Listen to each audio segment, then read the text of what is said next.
السلام علیکم ورحمۃ اللہ وبرکاتہ نحمدہ ونصلی علی رسولہ الکریم اما بعد فاعوذ باللہ من الشیطان الرجیم بسم اللہ الرحمن الرحیم رب اشرح لی صدری ویسر لی امری واحلل عقدۃ من لسانی یفقہوا قولی ربنا زدنا علما ربنا زدنا علما ربنا زدنا علما بفضلہ تعالی۔ دورہ قرآن کے سفر میں آج 17ویں پارے کا آغاز کرتے ہیں۔ اعوذ باللہ من الشیطان الرجیم، بسم اللہ الرحمن الرحیم،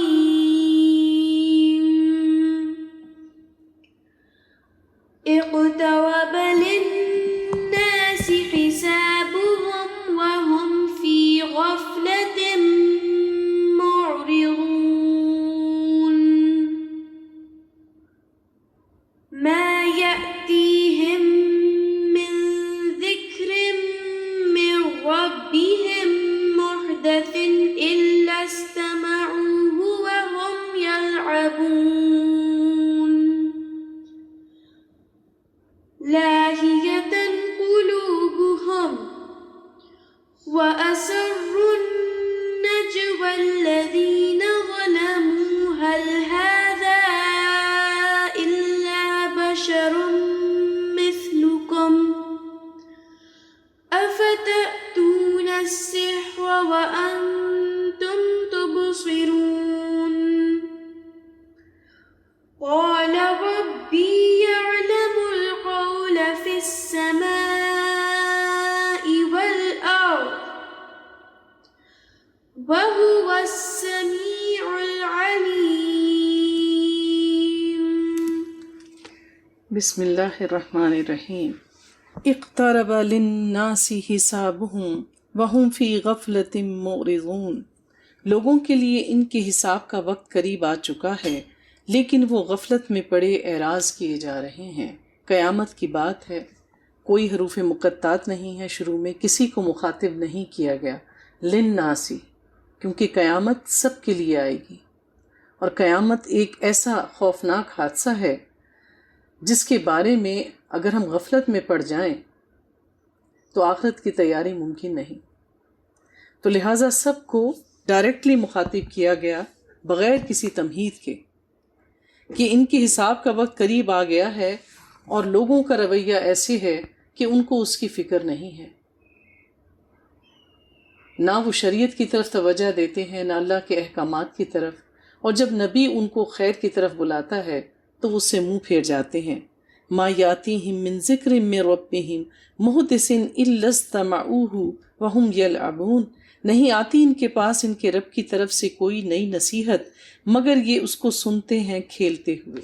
یعنی جب بھی کوئی نئی وحی آتی، نبی پاک صلی اللہ علیہ وآلہ وسلم لوگوں کو اکٹھا کر کے ان کو سنانے کی کوشش کرتے، بتانے کی کوشش کرتے، تو وہ کوئی اپنا سیریس رویہ اختیار نہیں کرتے تھے، اس کو سنجیدگی سے نہیں لیتے تھے، اور اس کو اہمیت دینے کے لیے نہیں تیار تھے کہ وہ اللہ جس نے یہ زمین اور آسمان تخلیق کیے ہیں یہ اس کا کلام ہے۔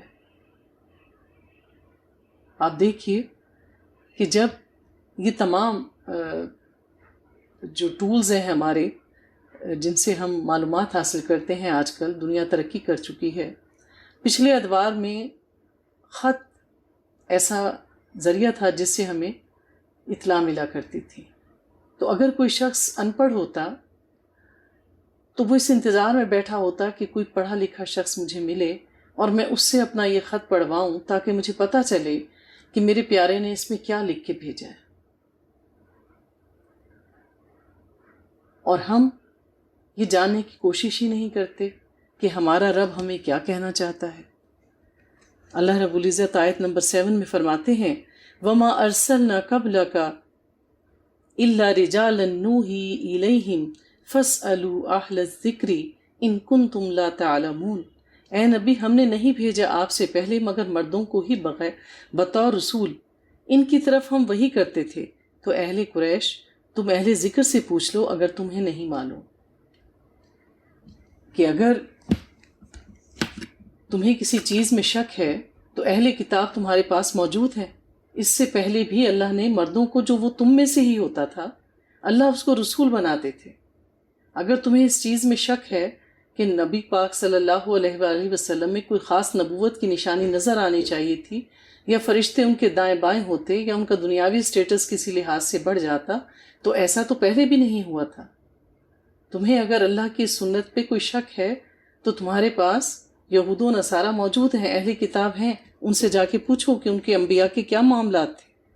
وہ بھی اسی طرح سے پیدا ہوئے، وہ شادی کرتے تھے، انہیں بھوک لگتی تھی، وہ بیمار ہوتے تھے، خوشی اور غم ان کے ساتھ تھا. پہلے رسول بھی ایسے ہی تھے. پھر فرمایا ہم نے ان رسولوں کے لیے ایسا جسم نہیں بنایا تھا کہ وہ کھانا نہ کھاتے ہوں، اور نہ ہی وہ ہمیشہ زندہ رہنے کے لیے اس دنیا میں آئے تھے. ہر ایک پیدا بھی ہوا اور ان کو موت بھی آئی. ثم صدقناہم الوعد فانجیناہم من نشاء ومن نشاء. پھر ہم نے ان کے ساتھ کیا گیا وعدہ سچ کر دکھایا، پھر انہیں اور ان کے ساتھ جسے چاہا اس کو نجات دے دی. یعنی اللہ کا وعدہ سچا ہے کہ اللہ اپنے نبیوں کو اکیلا نہیں چھوڑتا. قوموں کو ایک حد تک مہلت دی جاتی ہے، پھر وقت مقررہ پورا ہوتا ہے تو اللہ تعالیٰ اپنے انبیاء علیہ السلام کو اور جو لوگ ان پر ایمان لے کر آتے ہیں ان سب کو ان ظالم قوموں سے نجات دے دیتے ہیں. اللہ نے اپنے وعدے ہمیشہ پورے کیے. وَأَهْلَكْنَا الْمُسْرِفِينَ، اور حد سے بڑھنے والوں کو ہم نے ہلاک کر دیا. پھر فرمایا لَقَدْ أَنزَلْنَا إِلَيْكُمْ كِتَابًا فِيهِ ذِكْرُكُمْ. اے لوگوں، اب ہم نے تمہاری طرف یہ کتاب نازل کر دی ہے، اس میں ذکر ہے تمہارا. افلا تعقلون، کیا تم عقل سے کام نہیں لیتے؟ قرآن میں ذکر ہے ہمارا، قرآن ہم سے باتیں کرتا ہے. آپ قرآن کو کھول کر بیٹھیں، کبھی کسی الجھن میں ہوں، پریشانی میں ہوں، تب بھی آپ اس کو کھول کر بیٹھیں، تھوڑا سا آپ پڑھیں گے تو آپ کو لگے گا کہ آج میں جس الجھن میں مبتلا تھا، یا جو بات میں نے کسی سے پوچھنی تھی مشورتاً، وہ تو قرآن میں واضح لکھی ہوئی ہے. پر ہماری تو بدبختی یہ ہے کہ ہم قرآن کو پڑھتے ہیں اور اس کے معنی اور مطالب کو نہیں سمجھتے. تو پھر ہمیں کیسے پتہ چلے گا کہ کہاں پر ہمارے مسئلے کا حل ہے؟ اپنی زندگیوں کو آسان بنائیں، اپنی عبادات میں ایک لطف پیدا کریں. وہ لطف کب پیدا ہوگا؟ جب ہم اللہ کے کلام کو سمجھیں گے. آپ دیکھیے کہ آپ کے پاس اگر کوئی آپ کے نیبر میں سے، یا آپ کہیں سفر کر رہے ہوں اور آپ کا ساتھی جو آپ کے ساتھ سفر کر رہا ہے وہ کوئی ایسی زبان بولتا ہے جو آپ نہیں جانتے، تو آپ کا سفر کتنا بورنگ ہوتا ہے. آپ نہ اس کے بارے میں کچھ معلوم کر سکتے ہیں، نہ اپنی ہی بات اس سے کر سکتے ہیں. تو کیا ہوتا ہے کہ زبان ایسا ذریعہ ہے جو ہمارے آپس میں تعلقات کو بہتر بناتا ہے، اور پھر یہ آہستہ آہستہ بہترین کے درجے پہ پہنچتے ہیں. تو اللہ کے کلام کو پڑھنے کے لیے، سمجھنے کے لیے، اللہ کی بشارتوں سے لطف اندوز ہونے کے لیے، اور اللہ نے جو ڈراوے دیے ہیں ان سے ڈر کر اپنی آخرت سنوارنے کے لیے ضروری ہے کہ ہم قرآن کو سمجھ کر پڑھیں. اور یہ میرا تجربہ رہا ہے جب سے میں قرآن کے دورہ قرآن کروا رہی ہوں، یا اللہ نے مجھے قرآن کے ساتھ جوڑا، کہ جو لوگ اس کو ایک دفعہ سن لیتے ہیں، کیونکہ پہلی بات تو سننا ہے. بچہ بھی ماں کے رحم میں پہلے سننا سیکھتا ہے، سننے کی حص اس کی سب سے پہلے کام کرتی ہے. تو اگر ہم اس کو اخلاص کے ساتھ، نیت کے ساتھ اس دورہ قرآن کو سن لیں، تو یہ ہو نہیں سکتا کہ آپ کے دل میں رغبت پیدا نہ ہو کہ میں اگلا قدم لوں، اب میں اس کو سمجھ کے بھی پڑھوں. اور اللہ ہاتھ تھام لیتا ہے. تو اللہ تعالیٰ کہتے ہیں اس میں تمہاری ہی باتیں ہیں، اس کو پڑھ کے تو دیکھو، تمہارے تمام مسائل کا حل ہے جس میں تم الجھے ہوئے ہو، پریشان ہو، اور ہماری زندگیاں کتنی بدنما ہو گئی ہیں، چین سے آ رہی ہیں. اللہ فرماتے ہیں آیت نمبر 35، کل نفس ذائقۃ الموت، ہر جاندار کو موت کا مزہ چکھنا ہے. موت ایک اٹل حقیقت ہے. جب کبھی آپ کو عبادت میں سستی آنے لگے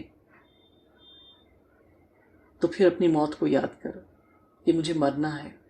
موت سے غافل ہو جاؤ تو قبرستان کا ایک چکر لگا لو. ویسے تو اللہ ہمیں بھولنے نہیں دیتا. ہر تھوڑے دنوں کے بعد کوئی حادثہ، کسی اپنے پیارے کی موت، کہیں آس پڑوس میں کسی کی موت ہمارے لیے ایک واٹس ایپ میسج کا کردار ادا کرتی ہے کہ جان لو یہ موت تمہیں بھی آ سکتی تھی. یہ گیا تو کیا اس کو مہلت ملی؟ تمہارے پاس ابھی مہلت ہے. موت سے کوئی نہیں بچ سکتا، کتنا ہی طاقتور ہو، کتنا ہی سرکش ہو، موت اس کو آ کے گھیر لیتی ہے. تو جب کسی ایک چیز نے رونما ہونا ہی ہے، کون چاہے گا کہ میری موت اچھی نہ ہو؟ تو اللہ سے کثرت سے دعا کرنی چاہیے کہ اللہ تعالیٰ ہمیں اس حال میں اٹھانا اس دنیا سے کہ تو ہم سے راضی ہو، ہم قلب سلیم کے ساتھ تیرے پاس پہنچیں، ہمارا یہ حال ہو کہ ہم توحید پر جمے ہوئے ہوں، ہر طرح کے شر سے اور شرک سے ہمارے ایمان کو تو پاک رکھنا۔ تو کثرت سے اپنی بہترین موت کی دعا کرنی چاہیے۔ زندگی کے لیے تو ہم دعا کرتے ہی ہیں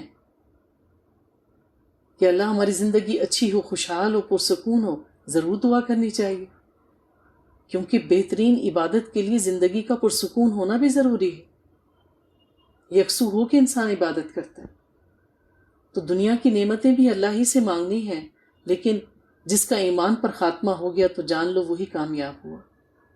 کیونکہ ہوتا یہ ہے کہ ایک کوئی شخص ہوتا ہے کہ وہ اپنی ساری زندگی عبادت میں گزارتا ہے، اور پھر جب وہ موت کے قریب پہنچتا ہے تو شیطان اس کو وسوسے میں گھیر لیتا ہے، اور پھر وہ موت کے قریب ایسی باتیں کرنے لگ جاتا ہے کہ اس کا خاتمہ جو ہے وہ ایمان پر نہیں ہوتا، اور وہ جہنم کا حصہ بن جاتا ہے۔ پھر ایک وہ شخص ہوتا ہے جس نے اپنی باقی ساری زندگی اللہ کے احکامات کے مطابق پوری طرح نہیں گزاری ہوتی، وہ دین سے اتنا قریب نہیں ہوتا۔ پھر جب اس کی موت کا وقت قریب آتا ہے تو وہ اللہ سے جڑ جاتا ہے، وہ اللہ کی یاد سے غافل نہیں ہوتا، اور اس حال میں اس کو موت آتی ہے کہ وہ اللہ کے ذکر کرنے والوں میں سے ہوتا ہے، یوں وہ جنت کا حقدار ٹھہرتا ہے۔ تو ایسا کیوں ہوا؟ تو لہٰذا خاتمہ بالخیر ہونا چاہیے، اللہ سے اس کی حد درجہ دعا کرنی چاہیے اور تمام اسباب اختیار کرنے چاہیے، اور جان لیجئے کہ جس نے قرآن کو اپنا ساتھی بنایا تو جان لو اس کا خاتمہ بالخیر۔ دوسرا، دوستوں کی ایسی جماعت قائم کریں جو دین پر ہو۔ اگر سارے اتنے اچھے دین پر عمل کرنے والے نہ بھی ہوں تو اس میں سے اکثریت ہو، تاکہ باقی لوگ ان کی صحبت میں آہستہ آہستہ اللہ کے دین پر جم جائیں۔ تو ایک جماعت کو پکڑ کر رکھیں، ایک دوستوں کا حلقہ ایسا بنا کر رکھیں جو دیندار ہو۔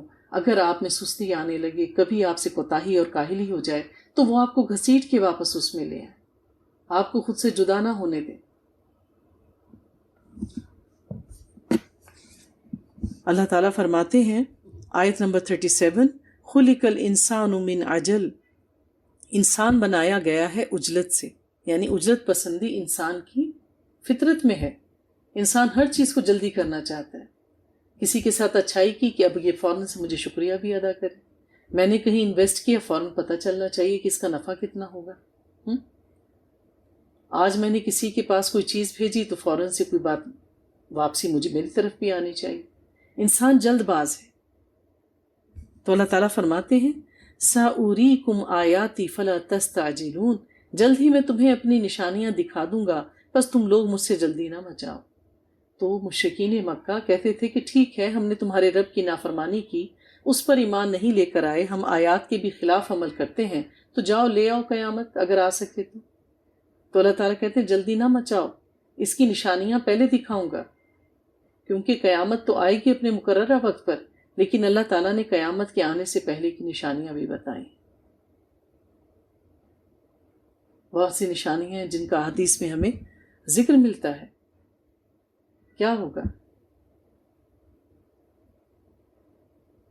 کہ مساجد میں دین کے علم دینے والے جو ہیں وہی سب سے زیادہ فتنہ پھیلائیں گے، عورتیں لباس پہن کر بھی ننگی ہوں گی، سر عام زنا ہوگا۔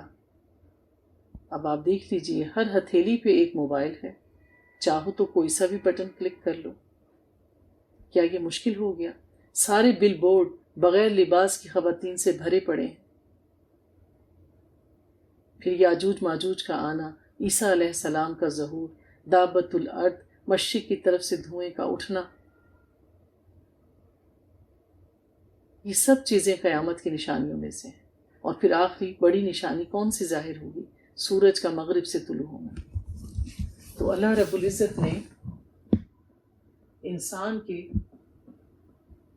سمجھنے کے لیے بہت سے ذرائع بنائے ہیں، لیکن ہم ہیں کہ ان سے غفلت برتتے ہیں۔ ہمیں چاہیے ہے کہ ہم اپنی آخرت کو اور موت کو کبھی نہ بھولیں۔ جو لوگ موت کو یاد رکھتے ہیں وہ اپنے اعمال پر بھی نظر رکھتے ہیں۔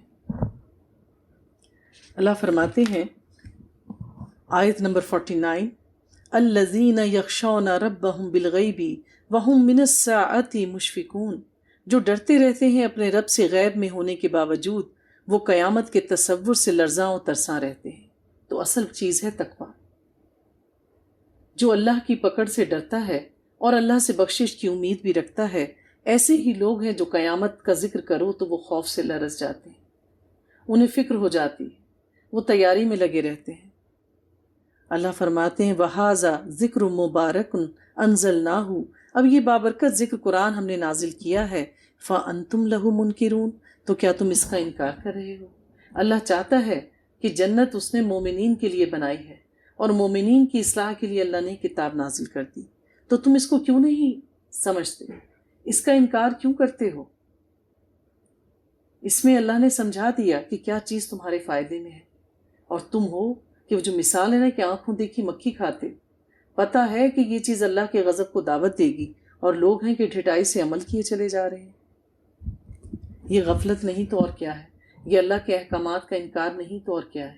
کیا یہ کفر نہیں ہے؟ آیت نمبر 51، وَلَقَدْ آتَيْنَا إِبْرَاهِيمَ رُشْدَهُ مِن قَبْلُ وَكُنَّا بِهِ عَالِمِينَ، اور موسیٰ سے بھی پہلے ہم نے ابراہیم کو اس کی سعادت کی راہ بخشی تھی، اور ہم ہر طرح سے اس کی خبر رکھتے تھے۔ تو اللہ تعالیٰ نے نہ صرف ہم پر، ہمارے ہر عمل پہ اللہ تعالیٰ نظر رکھے ہوئے ہے۔ اسی طرح جب اللہ تعالیٰ کسی کو نبی اور رسول مبعوث فرماتے تو اللہ تعالیٰ ایک ایک چیز پر نظر رکھتے تھے کہ میں نے اپنے انبیاء علیہ السلام کو پیغام دے کر بھیجا، وہ اپنی تمام ذمہ داری کس طرح سے نبھا رہے ہیں، کیونکہ بہرحال وہ ایک انسان تھے اور اللہ تعالیٰ ہر چیز پر نظر رکھے ہوئے ہیں۔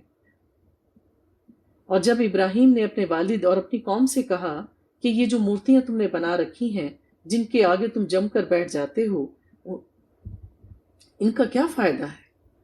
تم ہر وقت ان کی عبادت میں لگے رہتے ہو۔ تو انہوں نے جواب دیا کہ ہم نے اپنے آباء و اجداد کو اسی طرح سے عبادت کرتے ہوئے پایا تھا۔ تو جواب میں ابراہیم علیہ السلام نے کہا پھر تو تم بھی اور تمہارے آباء و اجداد بھی یقیناً کھلی گمراہی میں تھے۔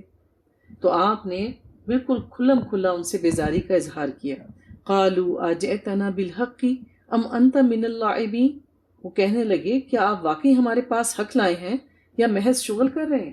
کہ ابراہیم جو تم باتیں بنا رہے ہو ہمارے الہوں پر، اور جس خدا کی طرف تم ہمیں بلانا چاہتے ہو، اس کی کوئی دلیل بھی ہے تمہارے پاس، یا ایسے ہی تم ہمارا مذاق بنا رہے ہو، ہمارے ساتھ شغل کر رہے ہو؟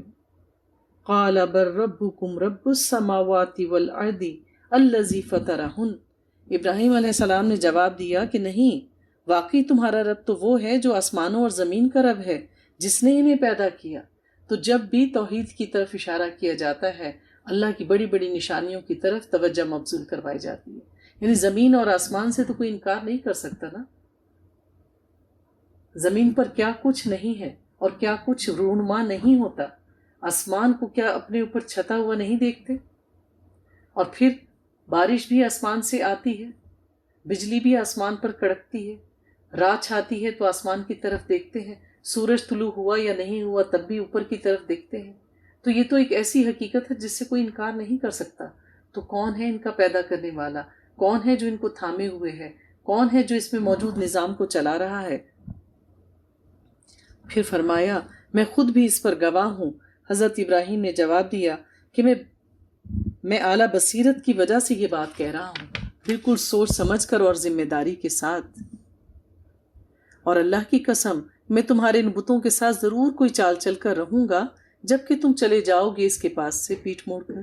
پھر کیا ہوا؟ اللہ نے موقع فراہم کیا۔ ان لوگوں کا کوئی تہوار تھا، یہ سب کے سب لوگ جو تھے اپنے گھروں سے چلے گئے، اور جب ابراہیم علیہ السلام کو ان کے والد نے کہا کہ وہ بھی ساتھ چلیں تو آپ نے کہا کہ میری طبیعت کچھ بہتر نہیں۔ یوں وہ سب لوگ چلے گئے، اور کیا کہا نا ابراہیم علیہ السلام نے؟ انی سقیم، سورہ صافات میں اس کا ذکر ہے کہ میری طبیعت تو ذرا بوجھل ہے، ناساز ہے۔ پھر کیا ہوا کہ سارا کا سارا شہر خالی ہو گیا۔ تو آپ نے ان سب کو ٹکڑے ٹکڑے کر دیا۔ آپ نے ایک کلہاڑا اٹھایا اور ان کے بت خانے میں گئے، سارے بت توڑ ڈالے۔ جو ان بتوں میں سب سے بڑا تھا اس کو نہیں توڑا، اور اس کے کندھے سے جا کے اپنا کلہاڑا لٹکایا اور خود واپس آ گئے۔ جب یہ سب کے سب واپس آئے تو انہوں نے دیکھا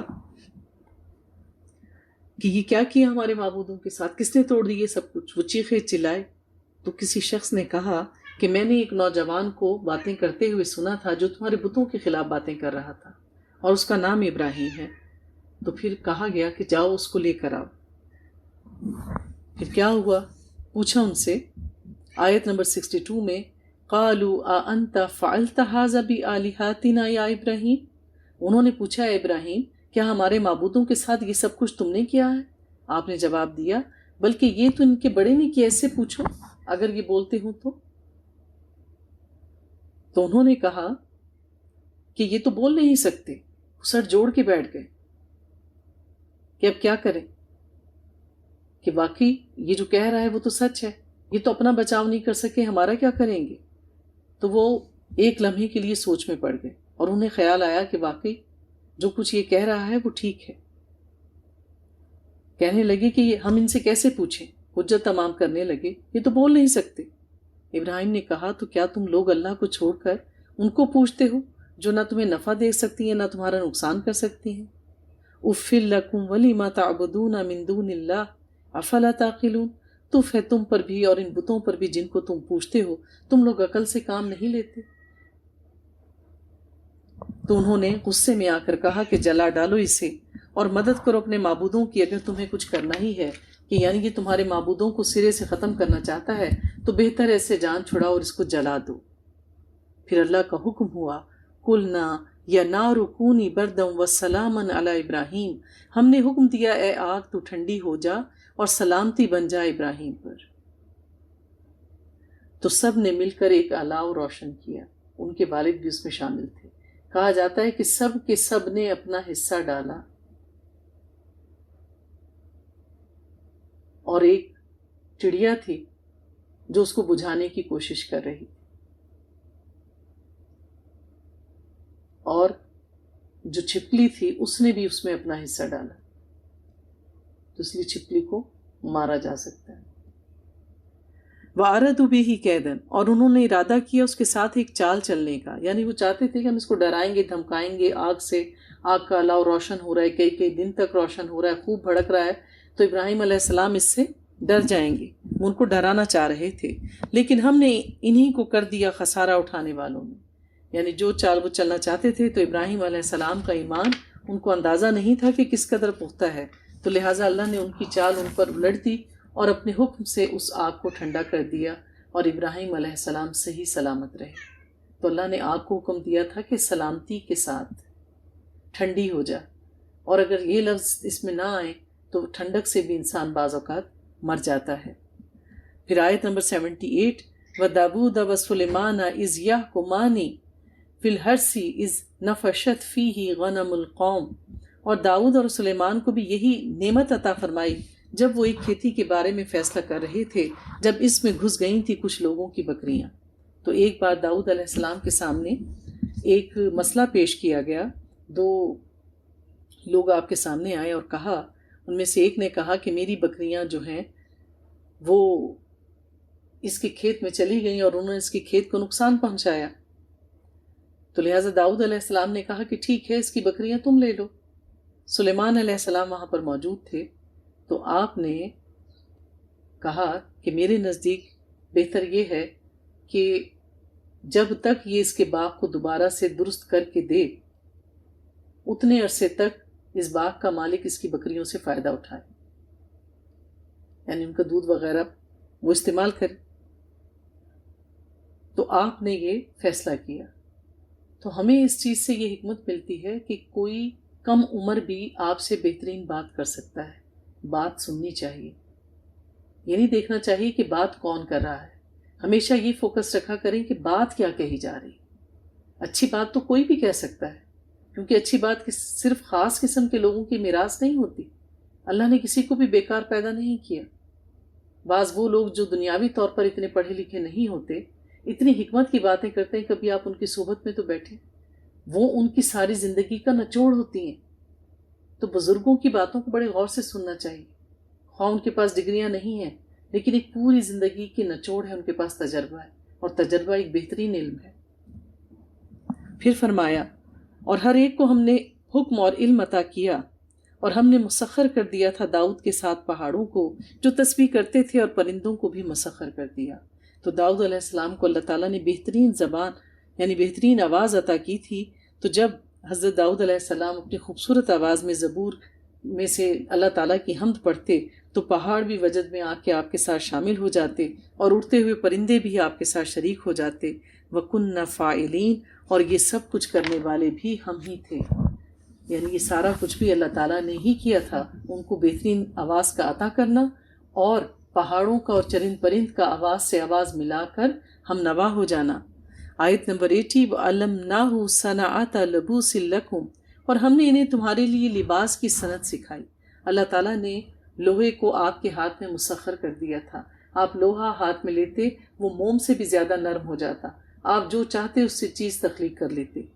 لوہے کی زرہ بنانا جو کہ فوجی پہنا کرتے تھے، جنگجو پہنا کرتے تھے پچھلے زمانوں میں، آپ نے دیکھی ہوں گی، وہ حضرت داؤد علیہ السلام کی ہی ایجاد ہے۔ اللہ تعالیٰ نے وحی کے ذریعے آپ کو زرہ بنانا سکھایا تاکہ وہ بچائے تمہاری جنگ سے، تو کیا تم شکر گزار بنتے ہو؟ اور ہم نے مسخر کر دیا تھا سلیمان کے لیے تیز چلنے والی ہوا کو جو اس کے حکم سے چلتی تھی اس سرزمین کی طرف کہ جس میں ہم نے برکت عطا کی تھی۔ تو حضرت سلیمان علیہ السلام کے لیے اللہ تعالیٰ نے ہوا کو مسخر کیا۔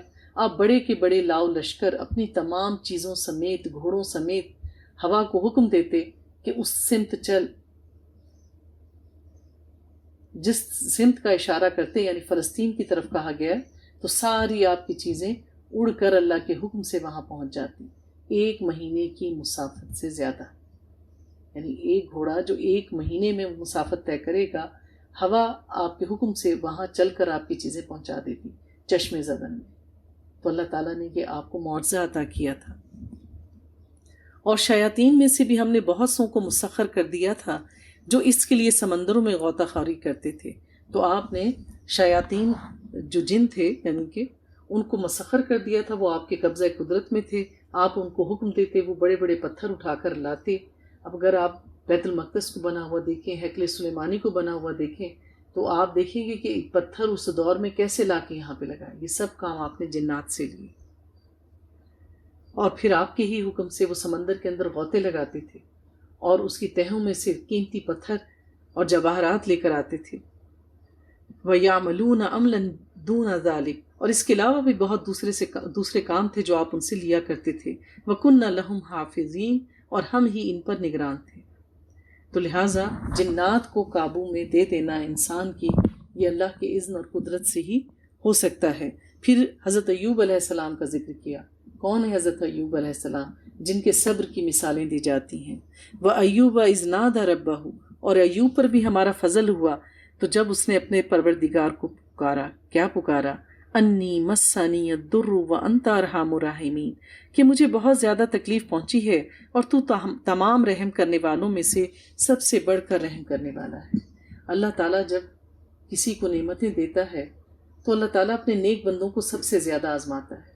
اللہ تعالیٰ کہتے ہیں کہ جب تم پر کوئی آزمائش آئے اور تکلیف میں مبتلا ہو تو جان لو کہ سب سے زیادہ آزمائشیں اور تکالیف انبیاء علیہ السلام پر ہیں۔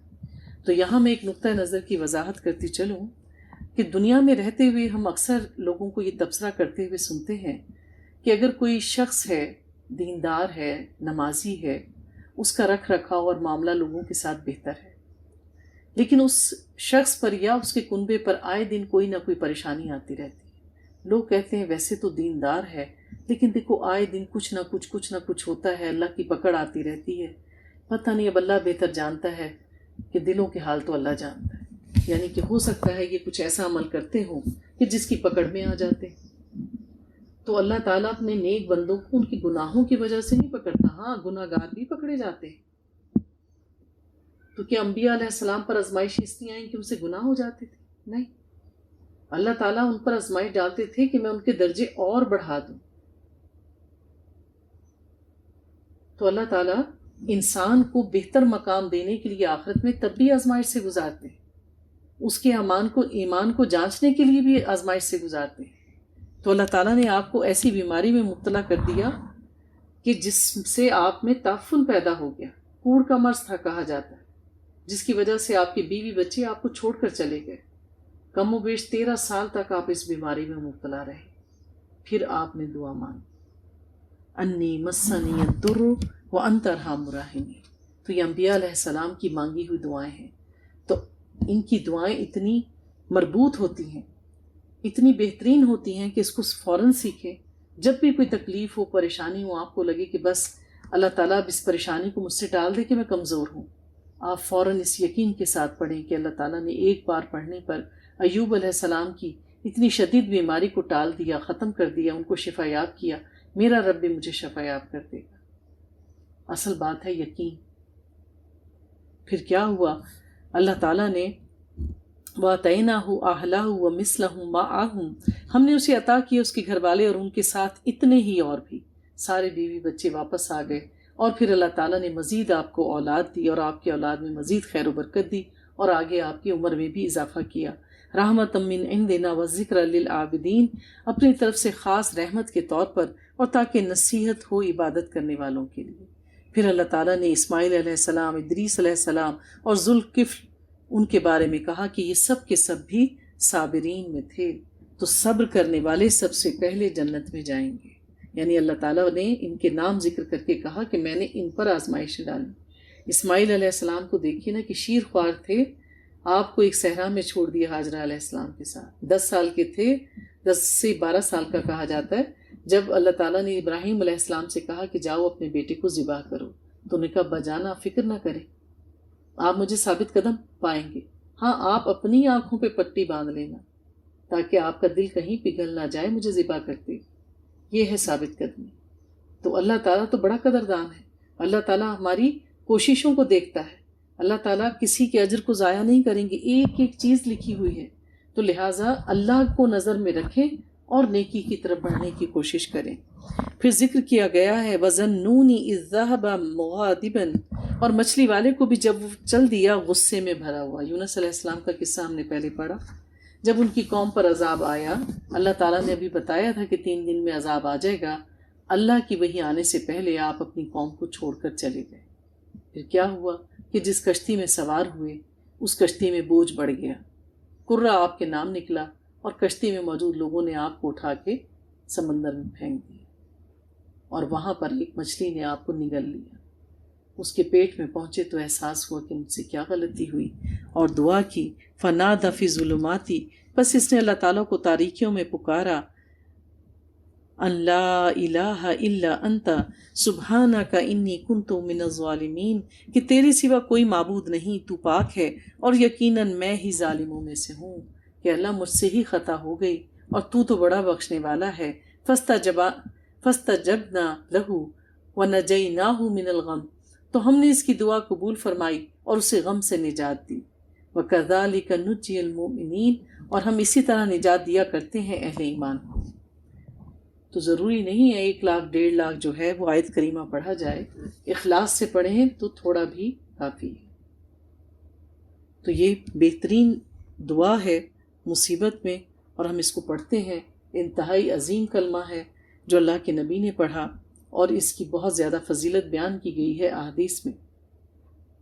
تو اللہ نے فرمایا، اس کے بعد زکریا علیہ السلام کا ذکر ہے کہ انہوں نے دعا کی۔ اب آپ دیکھتے جائیے کہ پہلے دعا آئی حضرت ایوب علیہ السلام کی، پھر دعا ہم نے پڑھی حضرت یونس علیہ السلام کی، اور اب ہم دعا پڑھ رہے ہیں حضرت زکریا علیہ السلام کی، ربی لا تذرنی فردا وانت خیر الوارثین، کہ پروردگار مجھے اکیلا نہ چھوڑ، اور یقیناً تو ہی بہترین وارث ہے، وارث تو اللہ ہی ہے، تو مجھے اکیلا نہ چھوڑ، میرے مشن کی تکمیل کے لیے، اس کو آگے پہنچانے کے لیے مجھے ایک اولاد دے جو تیرے دین پر ہو، جو میری بہترین وارث ہو، اور بے شک ہر چیز کو لوٹ کر اللہ کی طرف جانا ہے، اللہ ہی ہم سب کا وارث ہے۔ تو بے اولاد لوگوں کے لیے اکثر یہ دعا جو ہے وہ ریکمینڈ کی جاتی ہے۔ اس کے علاوہ اپنی اولاد کی خیر کے لیے، ان کی زندگی کے لیے بھی یہ دعا پڑھی جا سکتی ہے، ربی لا تذرنی فردا وانت خیر الوارثین۔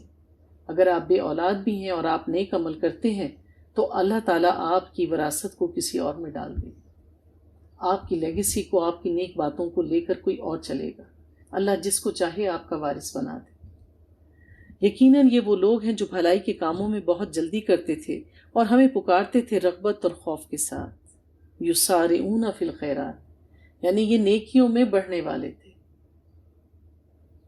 تو دنیا کا حریص نہ بنے. جو دنیا کے بندے ہیں وہ دنیا کے حریص ہوتے ہیں. جن کی نظر آخرت پر لگی ہے وہ نیکیوں میں سبقت لے جانے کی کوشش کرتے ہیں. یہ نیکیاں کمانے کا مہینہ ہے، تو لہٰذا دوڑ لگاؤ صدقے میں، خیرات میں، زکوٰۃ میں، روزہ کھلوانے میں، قیام اللیل میں، قرآن کی قرأت میں، اس کو سمجھ کے پڑھنے میں. بہت سے نیکی کے مواقع ہیں اس ایک ماہ میں، اور پھر اس میں تربیت حاصل کر کے آگے والے جو باقی کے 11 مہینے ہیں پھر آپ اس طریقے سے گزاریں کہ اللہ آپ سے راضی ہو جائے. تو اس کو ایک تربیتی مہینہ سمجھیں، نیکیاں کمانے کا مہینہ سمجھیں. پھر ذکر ہے حضرت مریم علیہ السلام کا. والتی احسنت فرجہا، وہ خاتون جس نے اپنی شرمگاہ کی حفاظت کی، تو ہم نے اس میں پھونک دیا اپنی روح سے، اور کلمہ کن سے ہم نے اس کے بیٹے کی پیدائش کی، اور ہم نے اسے اور اس کے بیٹے کو ایک نشانی بنا دیا تمام جہان والوں کے لیے. آیت نمبر 92 میں ان ھذہ امتکم امۃ واحدہ، یقیناً یہ تمہاری امت ایک ہی امت ہے. یعنی اللہ تعالیٰ نے ابراہیم علیہ السلام، حضرت نوح علیہ السلام، اسماعیل علیہ السلام، حضرت موسیٰ علیہ السلام، حضرت عیسیٰ علیہ السلام اور امت محمد، تو یہ سب اولو العزم انبیاء ہیں. حضرت ابراہیم علیہ السلام، اسماعیل علیہ السلام، موسیٰ علیہ السلام، عیسیٰ علیہ السلام اور محمد صلی اللہ علیہ وآلہ وسلم. تو کیا ہے کہ یہ سب انبیاء ہیں، یہ سب اللہ کی طرف سے مبعوث ہوئے. ان کی امتیں، ان کو سب کو اللہ تعالیٰ نے مسلمان ہی کہا تھا. ان سب کا دین اسلام ہی تھا. بعد میں فرقے بنے اور انہوں نے اپنے اپنے نام رکھ لیے. اللہ نے ایسا کوئی نام نہیں رکھا، نہ ہی انبیاء علیہ السلام نے اپنی قوموں کو کوئی نام دیا تھا. وہ سب کے سب مسلم قوم ہی کہا کرتے تھے. وَأَنَا رَبُّكُمْ فَاعْبُدُونَ، اور میں ہی تم سب کا رب ہوں، لہٰذا تم لوگ میری ہی بندگی کرو. سب امتیں ایک ہی امت تھیں، سب کا دین اسلام ہی تھا، اور میں تم سب کا ایک ہی رب ہوں، تو بس تم میری عبادت کرو. کوئی اور الہ نہیں ہے اللہ کے سوا. اللہ تعالیٰ فرماتے ہیں آیت نمبر 96 حَتَّى إِذَا فُتِحَتْ يَأْجُوجَ وَمَأْجُوجُ وَهُمْ مِنْ كُلِّ حَدْبٍ يَنْسِلُونَ، یہاں تک کہ جب کھول دیے جائیں گے یاجوج اور ماجوج، اور وہ ہر اونچائی کے اوپر سے پھسلتے ہوئے چلے آئیں گے. قیامت کا ذکر تھا شروع میں، اور قیامت کی بڑی نشانیوں میں سے ایک نشانی ہے یاجوج اور ماجوج کا وہ دیوار جو ذوالقرنین نے بنائی تھی، جس کے پیچھے ان کو روک دیا گیا کہ وہ پھر دیوار ڈھہ جائے گی، اور یہ سب کے سب جو ہیں انسانی بستیوں کی طرف آ جائیں گے. تو اللہ تعالیٰ کہتے ہیں، جو ہمیں احادیث سے پتہ چلتا ہے کہ قرب قیامت فلسطین، شام اور مشرقی وسطیٰ کا جو علاقہ ہے، یہاں پہ ایک جنگ عظیم ہوگی، ایک بہت بڑی جنگ ہوگی مسلمانوں اور غیر مسلموں کے درمیان. یہودی اور عیسائی سب مل جائیں گے، لشکر کے لشکر اکٹھے ہوں گے، ایک بڑی فوج یہ لوگ تیار کریں گے اور مسلمانوں کے خلاف لڑیں گے. لیکن اللہ کی تائید مسلمانوں کے ساتھ ہوگی، انشاءاللہ فتح مسلمانوں کی ہی ہوگی. اس سے پہلے حضرت عیسیٰ علیہ السلام کا اور حضرت امام مہدی کا ظہور ہوگا. امام مہدی کون ہیں؟ امام مہدی کہا جاتا ہے کہ حضرت فاطمہ رضی اللہ تعالیٰ عنہ کی نسل میں سے ہوں گے، اور ان کے بیٹے حضرت حسن رضی اللہ تعالیٰ کی اولاد میں سے ہوں گے. تو امام مہدی اور حضرت عیسیٰ علیہ السلام دجال کے فتنے کا خاتمہ کریں گے. دجال کا ظہور ہوگا، وہ بھاگے گا، لیکن آپ لد کے مقام پر جا کے اس کو پکڑ لیں گے اور قتل کر دیں گے. آج کل اسرائیل نے اپنا ایک ایئر بیس وہاں پہ بنا رکھا ہے. پھر یاجوج اور ماجوج سیلاب کی طرح سے نمودار ہوں گے، ہر اونچی جگہ سے اترتے ہوئے دکھائی دیں گے اور سارے کی سارے جہان میں پھیل جائیں گے. پھر اللہ نے 97 آیت میں فرمایا وَاقْتَرَبَ الْوَعْدُ الْحَقُّ فَإِذَا هِيَ شَاخِصَةٌ وَأَبْصَارُ الَّذِينَ كَفَرُوا، اور قریب آ لگے گا وہ سچا وعدہ، تو اس وقت کافروں کی نگاہیں پتھرا جائیں گی، اور پھر قیامت قریب ہی ہوگی. اور جب قیامت واقع ہوگی تو جن لوگوں نے اللہ کی آیات کا، احکامات کا اور انبیاء کا انکار کیا تھا، ان کی آنکھیں پھٹی کی پھٹی رہ جائیں گی. دراصل قیامت کی جتنی بھی سختیاں ہیں وہ اہل ایمان پر نہیں آئیں گی، وہ سب منکرین اور کافرین پر ہی آئیں گی. اللہ تعالیٰ آیت نمبر 102 میں بولتے ہیں، فرماتے ہیں لَيَسْمَعُونَ حَسِيسَهَا، اور وہ اس کی آہٹ تک نہیں سنیں گے. یعنی جتنا ہنگامہ خیز ماحول ہوگا، اہل ایمان پرسکون رہیں گے، وہم فی مشتہت انفسہم خالدون، اور وہ اپنے دل پسند خواہشوں میں ہمیشہ رہیں گے۔ یعنی جنت میں بھی جو جہنم میں چیخ چلا رہے ہوں گے لوگ، وہ وہاں بھی ان کی چیخ چلاہٹ نہیں سنیں گے۔ اور جب ایک زلزلہ خیز قیامت ہوگی تو وہ بھی وحشت زدہ نہیں کرے گی اہل ایمان کو۔ پہلے نفخ میں سور پھونکا جائے گا، پہلا سور، جس میں سب کے سب سلا دیے جائیں گے۔ پھر دوسرا سور پھونکا جائے گا جب سب چیزیں تہس نہس ہو جائیں گی۔ تو جو اہل ایمان سوئیں گے انہیں یہ زلزلے جو ہیں بالکل بھی خوف میں مبتلا نہیں کریں گے۔ تو اللہ تعالیٰ کہتے ہیں اے لوگوں اپنے رب کا تقوی اختیار کرو۔ قیامت کا زلزلہ بالکل یقیناً ایک بہت بڑی چیز ہے، اور خوشخبری آپ دیکھتے ہیں کہ اللہ تعالیٰ دیتا ہے اپنے نیک بندوں کو کہ اس ماحول میں، ان حالات میں بھی انہیں نہ کوئی تکلیف ہوگی نہ وہ پریشان ہوں گے۔ حضرت عبداللہ بن مسعود سے روایت ہے کہ رسول اللہ صلی اللہ علیہ وآلہ وسلم نے فرمایا لا تقوم الساعۃ الا علی شرار الناس، قیامت صرف شریر لوگوں پر ہی آئے گی، اس کی سختی کا سامنا صرف وہی لوگ کریں گے جو ایمان پر نہیں ہوں گے۔ پھر فرمایا یوم نطوی السماء کطی السجل للکتب، جس دن ہم آسمان کو لپیٹ دیں گے جیسے لپیٹا جاتا ہے ایک کاغذوں کا تور مار۔ آپ دیکھتے ہیں پرانے زمانوں میں بادشاہوں کے پاس خطوط آیا کرتے تھے، پیغامات آیا کرتے تھے، وہ ایک رول سا ہوتا تھا جس پر وہ چیز لپٹ جاتی تھی، اس کو کہتے ہیں تور مار کاغذ کا۔ پھر اللہ تعالیٰ فرماتے ہیں کہ کما بدانا اول خلق نعیدہ، جیسے ہم نے پہلی مرتبہ ابتدا کی تھی اسی طرح سے ہم دوبارہ تمہارا اعادہ کریں گے۔ قیامت آئے گی، تم سب کے سب مار دیے جاؤ، اللہ پھر تمہیں دوبارہ سے زندہ کرے گا، اور یہ ہمارا وعدہ ہمارے ذمے ہے، اور ہم ضرور ایسا ہی کریں گے۔ یعنی وہ ٹلنے والی چیز نہیں ہے جو اللہ بیان کر رہے ہیں، سب کچھ ایسے ہی ہوگا۔ آیت نمبر 108 میں اے نبی صلی اللہ علیہ وآلہ وسلم آپ ان کو بتائیے کہ میری طرف تو یہی وحی کی جاتی ہے کہ تمہارا معبود بس ایک ہی معبود ہے، تو کیا تم اس کی فرما برداری اختیار کرتے ہو؟ فَإِن تَوَلَّوْا فَقُلْ أَذَنْتُكُمْ عَلَى سَوَاءٍ، پھر اگر یہ لوگ منہ موڑ لیں تو کہہ دیجئے کہ میں نے تو تم سب کو یکساں طور پر خبردار کیا ہے۔ یعنی جب کوئی دین دار شخص اللہ کا پیغام سناتا ہے، دین کی تعلیم دیتا ہے، تو وہ یہ تخصیص نہیں کرتا کہ چنے ہوئے لوگوں کو خاص توجہ سے بات بتائی جائے اور باقی لوگوں کو جو ہے جو اس کے فیورٹ نہیں ہے ان پر اتنی توجہ نہ دی جائے۔ یہ دیندار لوگوں کا شیوا نہیں ہوتا۔ لبو، لہجہ، برتاؤ، کنڈکٹ جس کو کہا جاتا ہے، یہ سب کے ساتھ یکساں رکھنا ہوتا ہے، فیورٹزم نہیں ہوتی۔ ہاں، جو آپ نے دیکھا ہوگا کہ اگر ایک کلاس میں کچھ بچے ہیں، استاد تو سب کو ایک یکساں پڑھاتے ہیں، اب اس کو لینے والے سب یکساں نہیں ہوتے، سب یکساں نہیں سمجھتے استاد کی بات کو، نہ اس طرح سے یاد کرتے ہیں۔ کچھ بچے بڑے فرما بردار ہوتے ہیں، کام وقت پر کرتے ہیں، سلیقے سے کرتے ہیں، محنت سے پڑھتے ہیں، تو اس سے کیا ہوتا ہے، وہ استاد کی توجہ تو حاصل کرتے ہیں، اس کے دل میں جگہ بنا لیتے ہیں۔ اس کا یہ مطلب نہیں ہوتا کہ استاد اس کو اپنے پاس بلا کر پہلے الگ سے اس کو کوئی سوال سمجھاتا ہے اور بعد میں جو ہے وہ دوسروں کو سمجھاتا ہے، ایسا نہیں ہوتا۔ ہاں، محبت ضرور حاصل کر لیتے ہیں۔ تو کیا ہے کہ سب کو یکساں طور پر پیغام پہنچانا ہے، اس میں کوئی کمی نہیں کرنی۔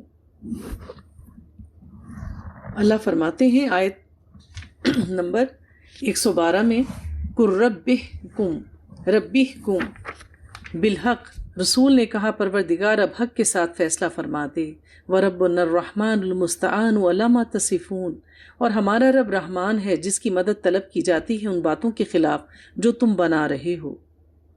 تو اللہ ہی ہے جو ہمارا رب ہے، وہ رحمان ہے، فالان کے وزن پر، بہت زیادہ رحم کرنے والا۔ یہ جو تم دنیا میں جی رہے ہو باوجود نافرمانیوں کے، تو یہ رحمان کی صفت ہی ہے جو تمہیں ڈھیل دے رہی ہے، اور اللہ ہی ہے جس سے ہر لمحے جو ہے مدد طلب کی جاتی ہے اپنی زندگی کے معاملات کو بہتر بنانے کے لیے۔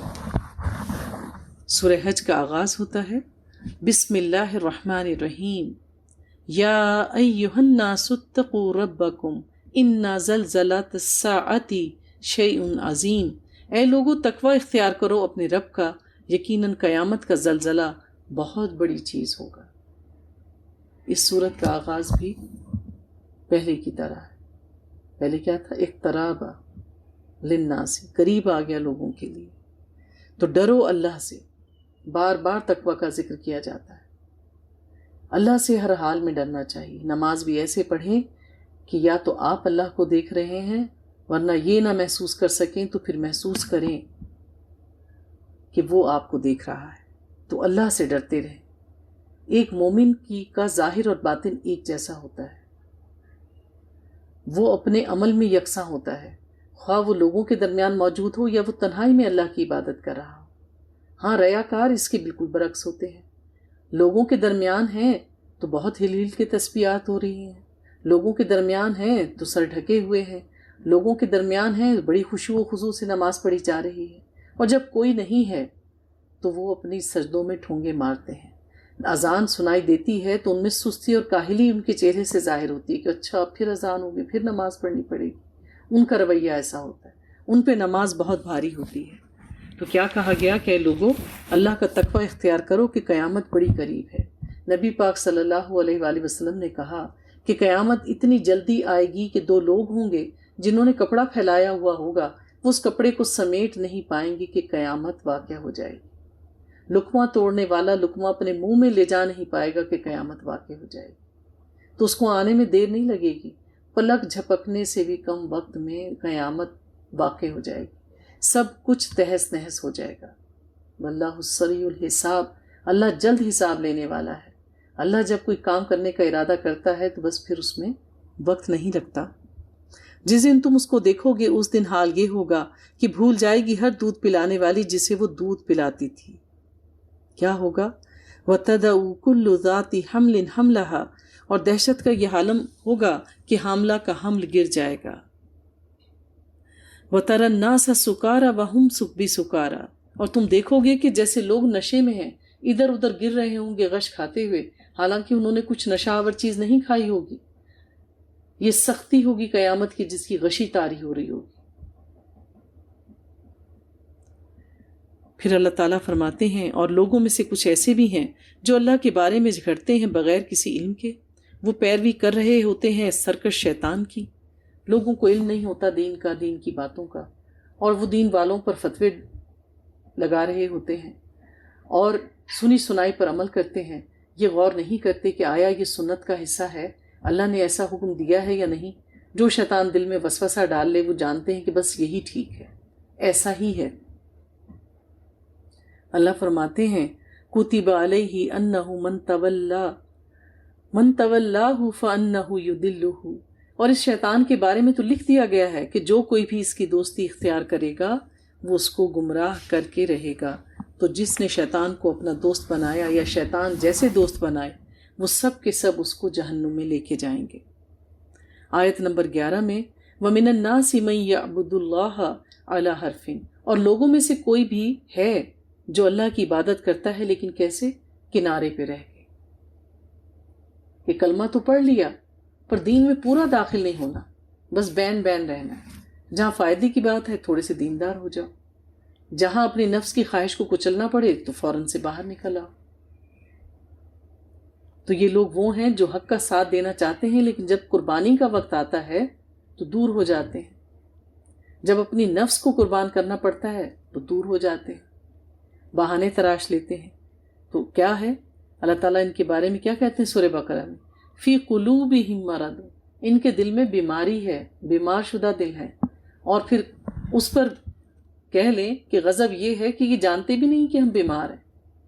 ان کے دل میں کینہ، بغض، حسد، بغاوت، جلن سب کچھ ہے، اور انہیں پتہ ہی نہیں کہ یہ دیمک ان کو کھائے جا رہی ہے۔ ان کا ہر عمل کھوکھلا ہو چکا ہے کیونکہ ریاکاری کے ساتھ کرتے ہیں۔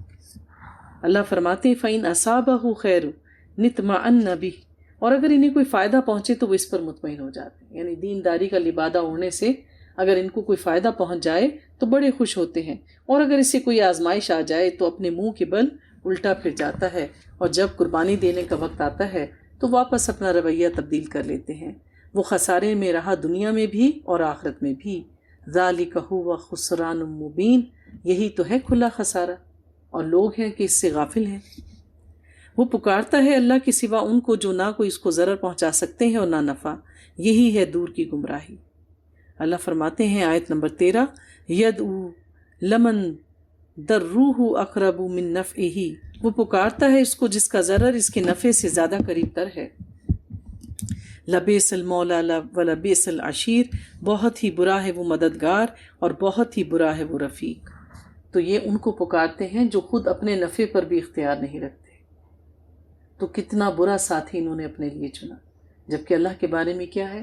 فقد استمسک بالعروۃ الوثقی لا انفصام لہا، جس نے اللہ کی رسی کو تھاما، جس نے اللہ کے کڑے کو تھاما، تو وہ تو کبھی ٹوٹنے والا نہیں۔ اللہ اپنے بندوں کو ظلمت کے اندھیروں سے نکال کر نور کی طرف لے کے جاتا ہے۔ اللہ اپنے بندے کو تھام لے تو اس کو چھوڑتا نہیں، اس کو سیدھے رستے پہ رکھتا ہے اور پھر جنت اس کا ٹھکانہ بن جاتی ہے۔ اللہ تعالیٰ آیت نمبر 19 میں فرماتے ہیں، ہَذَانِ خَصْمَانِ اخْتَصَمُوا فِي رَبِّهِمْ، یہ دو گروہ ہیں جو اپنے رب کے بارے میں جھگڑ رہے ہیں۔ قرآن کا نزول ہو چکا، شرک زدہ معاشرہ ہے، مشرکین ہے۔ اب وہاں پہ دو قسم کے لوگ تھے، ایک وہ جو اللہ پر ایمان لانے والے تھے اور ایمان کامل تھا ان کے پاس، اللہ کی خاطر، اللہ کے دین کی خاطر اپنی جان اور مال قربان کرنے کے لیے تیار تھے۔ دوسرا گروہ کون تھا؟ جو سراسر انکاری تھے، نہ نبی کو مانتے تھے، نہ قرآن پر ایمان لے کر آتے تھے اور نہ عمل کرتے تھے۔ تو جو لوگ انکار کر رہے ہیں ان کے لیے آگ کے کپڑے کاٹ دیے گئے ہیں، لباس کا کپڑا کاٹا جا چکا ہے۔ یصب من فوق رؤوسہم الحمیم، اور ان کے سروں پر کھولتا ہوا پانی بہایا جائے گا۔ جب یہ جہنم میں جائیں گے تو انتہائی کھولتا ہوا پانی ان کے سر پہ سے انڈیلا جائے گا، اور اس سے جو ان کے پیٹوں کے اندر ہے سب کچھ گل جائے گا اور ان کی کھالیں بھی گل جائیں گی۔ اس گرم پانی سے ان کی کھالیں گل جائیں گی۔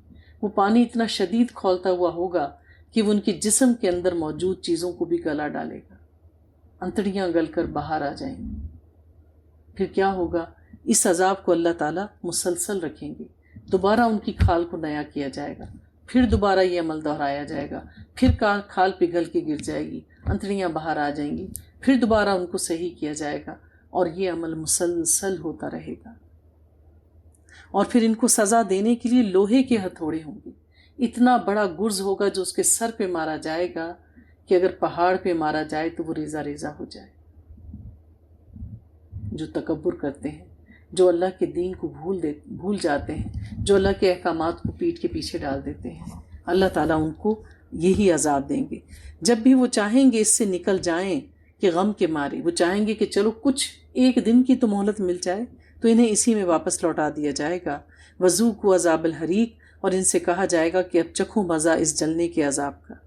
اس کے برعکس یہ تو وہ ہیں جنہوں نے انکار کیا، پھر وہ لوگ جو ایمان لائے، اہل ایمان ہیں، بے شک ان کی زندگی دنیا میں بہت تنگ ہے، مشکل میں ہے، لیکن کیا ہوگا ان کا انجام؟ ان اللہ یدخل الذین آمنوا وعملوا الصالحات جنات تجری من تحتها الانہار، یقیناً اللہ داخل کرے گا ان لوگوں کو جو ایمان لائے اور جنہوں نے نیک عمل کیے، ایسے باغات میں جن کے نیچے نہریں بہتی ہوں گی۔ کتنی بار اللہ تعالیٰ نے یہ الفاظ استعمال کیے۔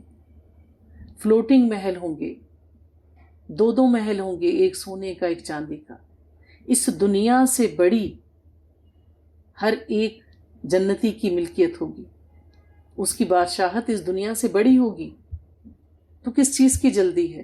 تھوڑے میں گزارا کر لیں، حق میں گزارا کر لیں، حلال میں گزارا کر لیں، اللہ اتنا کچھ دے گا۔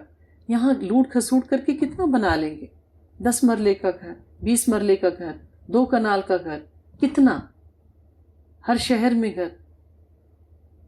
اللہ تعالیٰ کہتے ہیں کہ جنت میں ایک کوڑا رکھنے کی جگہ جو ہے وہ بھی اس دنیا مافیہ سے بہتر ہے۔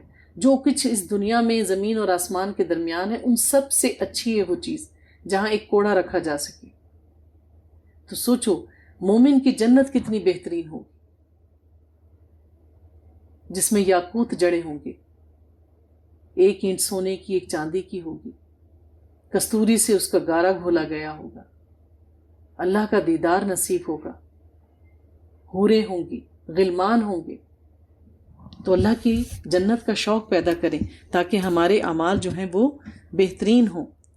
پھر اللہ فرماتے ہیں وَہُدُوا إِلَى الطَّيِّبِ مِنَ الْقَوْلِ، اور ان کی رہنمائی کر دی گئی ہے بہترین بات کی طرف۔ اللہ نے ان کا دل جما دیا ہے کلمہ توحید پر، لا الہ الا اللہ محمد رسول اللہ پر، اور انہیں بہترین کلمات سکھا دیے گئے ہیں، سبحان اللہ والحمد للہ ولا الہ الا اللہ واللہ اکبر ولا حول ولا قوت الا باللہ العلی العظیم۔ یہ بہترین عظیم کلمات ہیں جو اللہ نے ہمیں سکھائے ہیں، اور ان کی رہنمائی کر دی گئی ہے اللہ کے رستے کی طرف۔ آیت نمبر 25 میں ان الذین کفروا ویصدون عن سبیل اللہ والمسجد الحرام، یقیناً وہ لوگ جنہوں نے کفر کیا وہ روکتے ہیں لوگوں کو اللہ کے راستے سے اور مسجد حرام سے، جیسا کہ ہم نے دیکھا کہ نبی پاک عمرے کے لیے آئے اور انہوں نے عمرہ ادا نہیں کرنے دیا جب صلح حدیبیہ کا واقعہ ہوا۔ پھر اسی طرح مسلمان جو مکہ میں رہتے ہوئے اسلام لے آئے تھے وہ اسلام کے مطابق زندگی گزارنا چاہتے تھے، لیکن انہیں وہاں پہ نماز کھلم کھلا پڑھنے کی اجازت نہیں تھی۔ یہ تو اللہ کا احسان اور کرم کہ حضرت عمر رضی اللہ تعالیٰ ایمان لے آئے اور آپ نے جا کر اعلان کیا کہ کوئی ہے جو یہ عمل کرنے سے ہمیں روکے، اور ان کے ایمان لانے کے بعد مسلمانوں نے وہاں جا کے نماز ادا کی۔ تو اللہ تعالیٰ کہتے ہیں جس کو ہم نے سب لوگوں کے لیے مساوی قرار دیا ہے، خواہ اس میں مقیم ہوں یا باہر سے آنے والے، تو اللہ کے گھر میں جو بھی جاتا ہے، خواہ وہ ہماری مساجد ہوں خواہ وہ اللہ کا گھر ہے، وہاں پہ سب لوگ برابر ہیں۔ یہ نہیں کہ کوئی بادشاہ ہے تو اس کو زیادہ پروٹوکول ملے، اس کو آگے آگے رکھا جائے، صفیں بنتی ہیں، جو جہاں ہے وہاں صف میں شامل ہو جائے۔ اللہ کے گھر میں سب برابر ہیں، اور آپ دیکھتے ہیں کہ جب احرام کی حالت میں سب ہوتے ہیں تو سب ایک مساوات کا نقشہ پیش کر رہے ہوتے ہیں، وہی دو چادریں سب اس میں ملبوس ہیں، سب کو مناسک حج ایک ہی طریقے سے ادا کرنے ہیں۔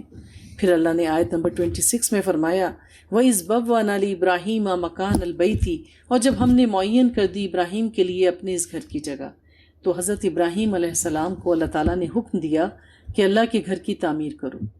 تو حضرت آدم علیہ السلام نے اللہ کی گھر کی تعمیر جو تھی پہلی بار کی تھی، لیکن ظاہر زمانے کے حادثات کی وجہ سے اور بعض اوقات سیلاب آنے کی وجہ سے وہ عمارت ڈھہ گئی، اور کئی بار بیت اللہ کو تعمیر کیا گیا ہے، لیکن اس کی بنیادیں باقی تھیں۔ اللہ تعالیٰ نے اس کی نشاندہی کی اور ابراہیم علیہ السلام سے کہا کہ ان بنیادوں پر اس گھر کو اٹھاؤ۔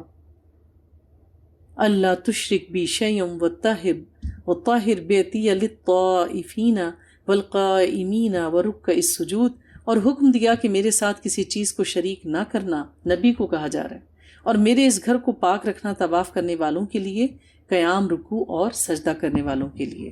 تو پھر آپ نے ابراہیم علیہ السلام سے کہا کہ میرے اس گھر کو پاک صاف رکھو اور خود بھی شرک میں مبتلا نہیں ہونا، اور جو کوئی یہاں پہ حج کے لیے آئے، طواف کے لیے آئے یا اعتکاف کے لیے بیٹھے تو میرے گھر کو پاک صاف رکھو۔ تو اس طرح ہمیں مساجد کی بھی طہارت کا اہتمام کرنا چاہیے، چاہے وہ حصی ہوں یا مانوی، یعنی ظاہری طور پر بھی ان کو پاک صاف ستھرا رکھنا چاہیے، اور پھر وہاں پر کوئی ایسا عمل نہیں کرنا چاہیے جس سے فساد پھیلے۔ تو دونوں طرح کی اللہ تعالیٰ کو طہارت مطلوب ہے۔ آیت نمبر 27 وَأَذِّن فِي النَّاسِ بِالْحَجِّ، اور لوگوں میں حج کی منادی کر دو۔ ابراہیم علیہ السلام نے جب گھر تعمیر کر لیا تو وہاں تو کوئی بھی نہیں تھا، آپ کو کہا کہ منادی کرو، اعلان کرو کہ حج کے لیے آئیں۔ حضرت ابراہیم علیہ السلام نے کہا اللہ میں منادی تو کر دوں پر کس کو کروں، یہاں تو کوئی سننے والا ہی نہیں ہے۔ اللہ نے کہا آپ آواز دو، اس کو پہنچانا ہمارا کام ہے۔ تو آپ نیکی کرنے کی کوشش کریں، چاہے ایک کو بتائیں، دو کو پہنچائیں، چار کو پہنچائیں۔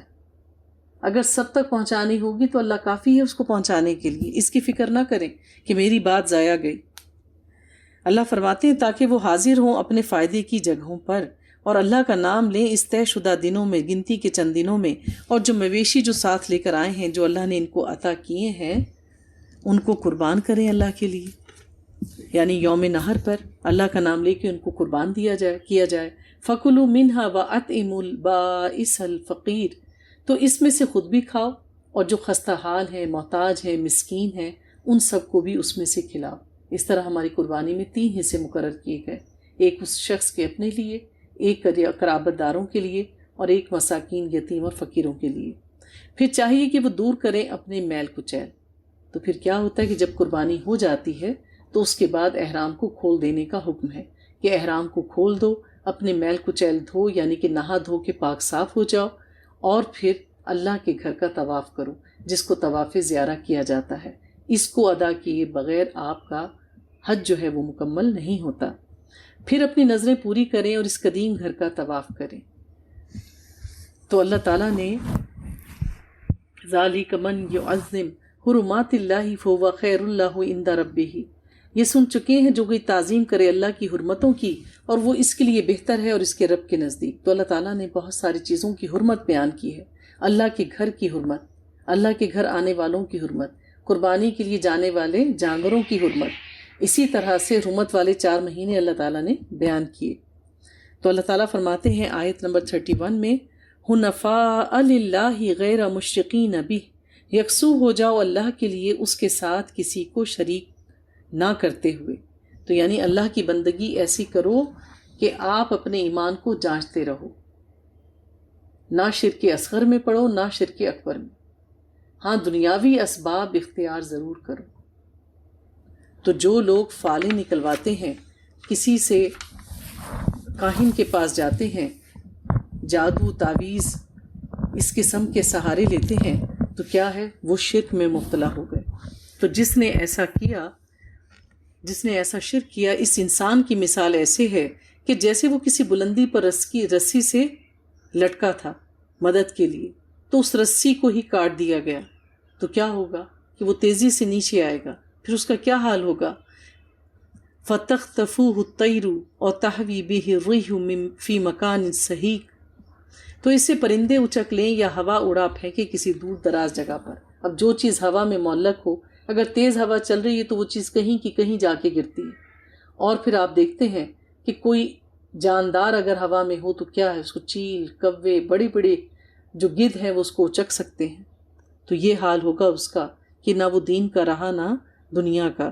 اللہ نے فرمایا آیت نمبر 35 میں، الذین اذا ذکر اللہ وجلت قلوبہم، وہ لوگ جب اللہ کا ذکر کیا جاتا ہے تو ان کے دل لرز اٹھتے ہیں.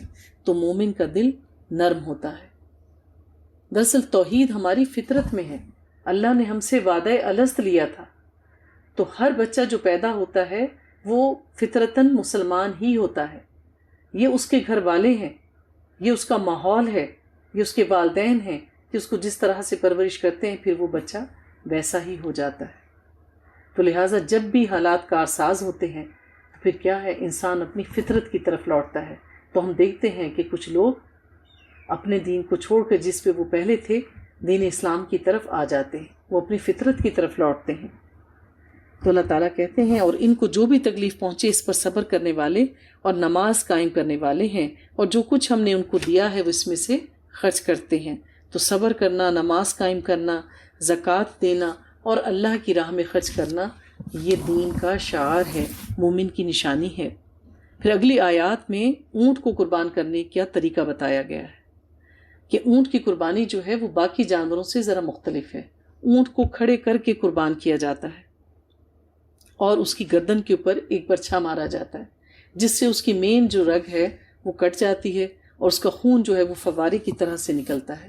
جب وہ سارا خون بہہ جاتا ہے تو پھر اونٹ جو ہے وہ بے دم ہو جاتا ہے اور وہ ایک سائڈ پر اپنے پہلو کے بل جو ہے زمین پر گر جاتا ہے.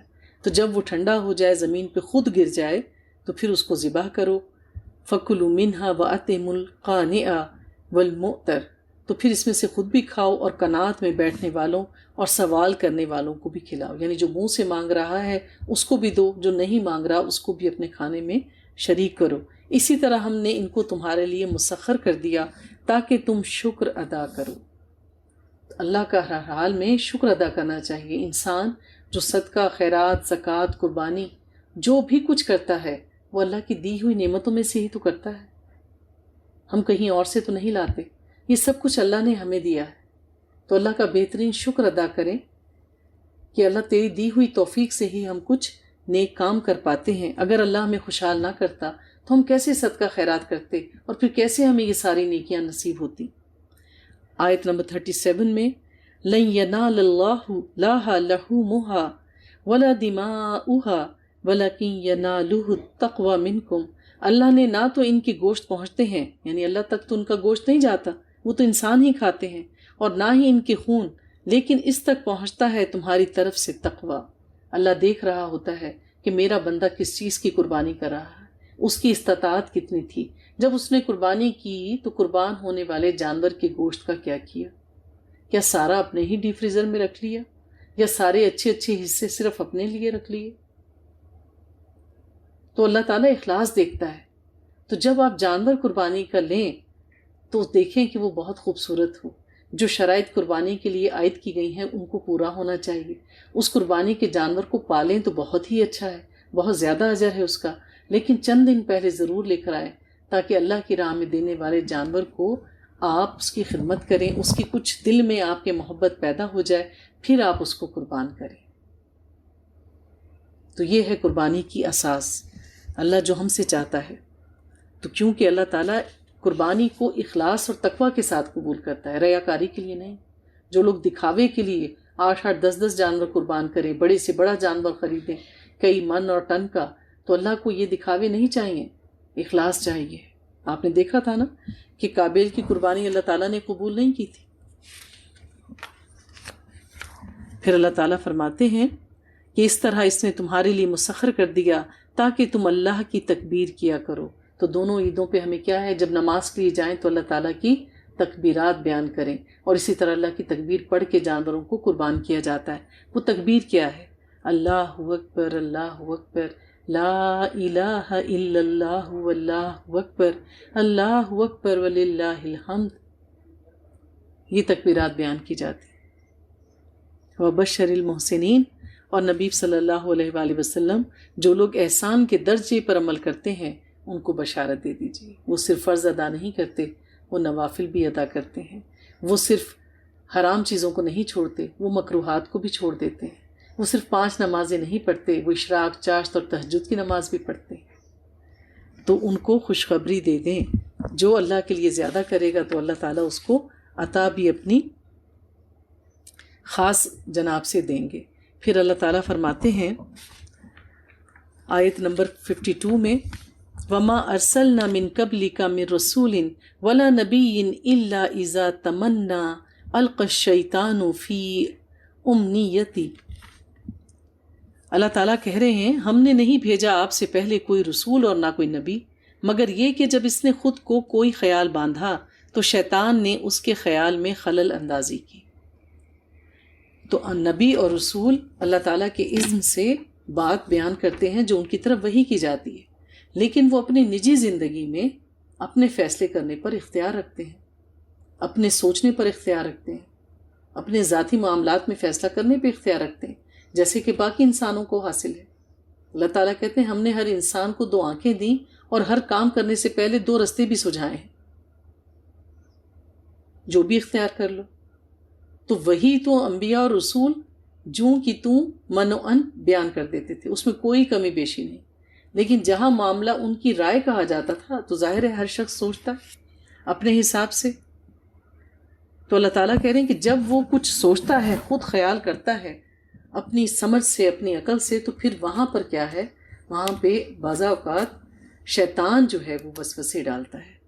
اب یہاں پر اشارہ کیا جا رہا ہے کہ نبی پاک صلی اللہ علیہ وآلہ وسلم جب ابو طالب کا انتقال ہو گیا اور ابو لہب کو جو تھا وہ سردار بنا دیا گیا، تو آپ کو فکر ہوئی کہ پہلے تو آپ کے چچا جو تھے وہ آپ کی پشت پناہی کرتے تھے، اور ان کی وجہ سے جو تھے وہ اہل قریش آپ پر غالب نہیں ہوتے تھے، اظہار آسانی سے باز رہتے تھے، لیکن جب بھی موقع ملتا تھا کرتے تھے کہ اب کون میری ڈھال بنے گا۔ تو لہٰذا آپ نے طائف کے سفر کے بارے میں سوچا کہ مجھے طائف جانا چاہیے، وہاں کے لوگوں کی تائید حاصل کرنی چاہیے۔ تو اس کے بارے میں حضرت عائشہ صدیقہ رضی اللہ تعالیٰ عنہ کہتی ہیں جب آپ سفر طائف پہ گئے، جیسا کہ ہم جانتے ہیں کیا کیا تھا وہاں پر، طائف والوں نے آپ کو پتھر مار مار کے لہو لہان کر دیا تھا، اور جب آپ واپسی پر ہوئے اور آپ نے قرآن کی تلاوت کی تو وہاں جنوں کی ایک جماعت نے وہ تلاوت سنی اور جا کے باقی جنات کو سنائی کہ ہم نے یہ قرآن سنا ہے جو برحق ہے، ہم ایمان لے آئے ہیں، تم بھی لے آؤ۔